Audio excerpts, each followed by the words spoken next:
My particular station was in front of 1111 Constitution Avenue, where I stood on foot as the crowd poured down the street and into the park. There were a significant number of men dressed in tactical gear attending the gathering, wearing ballistic vests, helmets, goggles, military face masks, backpacks, and without identifiable visible law enforcement or military patches. They appeared to be prepared for much more than listening to politicians speak in a park. Two of my colleagues were approached by a group of 3 to 4 of such men. They were white men in good shape with load-bearing vests equipped with molly pouches.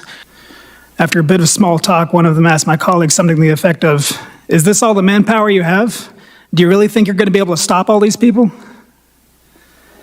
Dumbfounded, my colleague simply expressed they didn't understand what the speaker meant, and the group continued on. As the day went on and speakers in the park said their piece, I monitored the crowd on the radio. Over the radio, I heard our gun recovery unit working constantly, monitoring those in the crowd suspected of carrying firearms and making arrests and seizures when possible. Multiple gun arrests were made from January 5th through the 7th against those attending and likely had attended or planned to attend Donald Trump's gathering. Unfortunately, due to the course of events that day, we will never know exactly how many were carrying firearms and other lethal weapons. I don't know what time it was, but eventually the flow of the foot traffic reversed, with people leaving President's Park and traveling eastbound down Constitution Avenue towards the United States Capitol. Returning to my post, I continued to monitor the radio. I could hear Commander Glover leading the defense efforts at the Capitol as the protesters began their transition from peaceful assembly into terrorism. I became agitated and wished we could move into support as I could hear the increasing desperation in the commander's voice. Yet we still had to wait for our orders to change. And eventually they did. At approximately 1:30 p.m., the commander authorized rapid response platoons to deploy their hard gear and respond to the Capitol, including CDU-42. The last thing I remember hearing over the air before departing for the Capitol grounds was confirmation that our explosive ordnance disposal team had discovered a device. Given which unit was being associated with the device, I immediately realized MPD had discovered a bomb of some type near the Capitol. This thought was never far from my mind for the rest. We ran back to our vans and got on our hard gear as quickly as we could. Navigating alternate routes to avoid the foot traffic, we drove as close as we could to the Capitol, disembarking at the northwest side of the Capitol grounds. We gave our gear a final check and marched towards the West Terrace. The crowd was thinner the further out from the Capitol you were. So as we marched, the resistance we initially met was verbal. A man sarcastically yelled, "Here come the boys in blue, so brave." Another called on us to remember your oath. Who was part of the mob of terrorists laying siege to the Capitol of the United States, shouted traitors.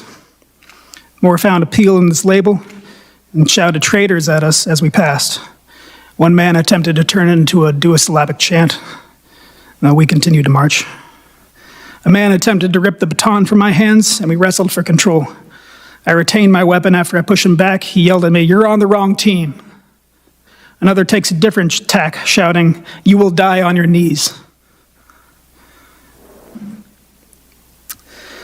The terrorists alternated between attempting to break our defenses and shouting at or attempting to convert us.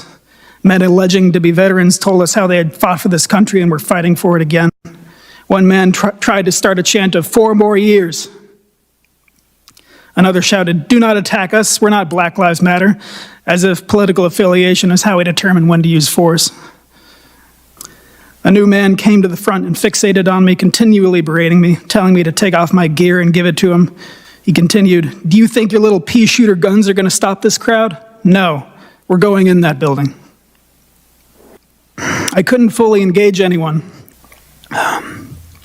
Inside the Capitol building, officers walked through the halls briefly until they found a place to sit, decontaminate their faces of OC and CS, and take a quick breather. I followed suit.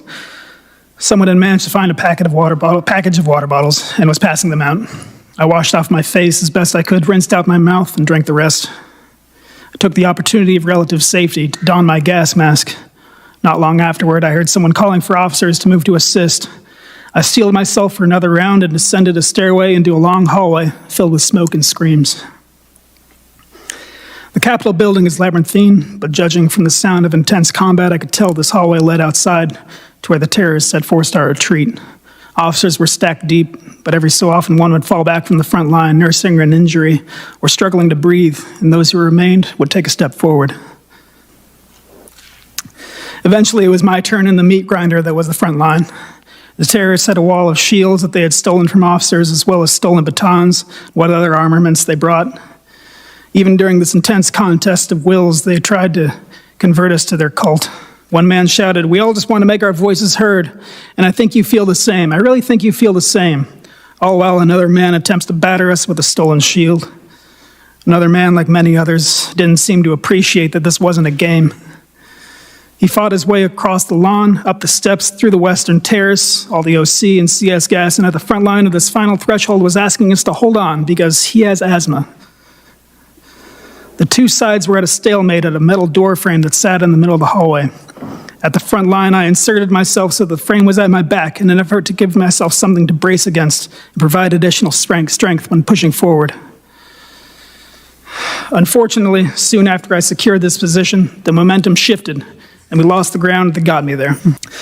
On my left was a man with a clear riot shield stolen during the assault. He slammed it against me and, with all the weight of the bodies pushing behind him, trapped me.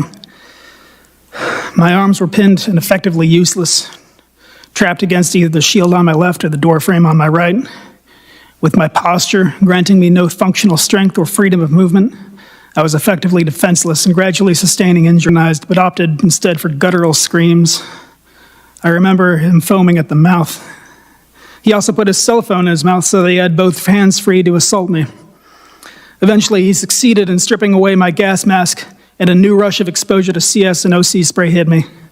The mob of terrorists were coordinating their efforts now, shouting "Heave! Ho!" as they synchronized, pushing their weight forward, crushing me further against the metal door frame. At this point, I knew I couldn't sustain much more damage and remain upright. At best, I would collapse and be a liability to my colleagues. At worst, be dragged out into the crowd and lynched. Unable to move or otherwise signal the officers behind me that I needed to fall back, I did the only thing that I could do and screamed for help. Thankfully, my voice was heard over the cacophony of yells and the blaring alarm.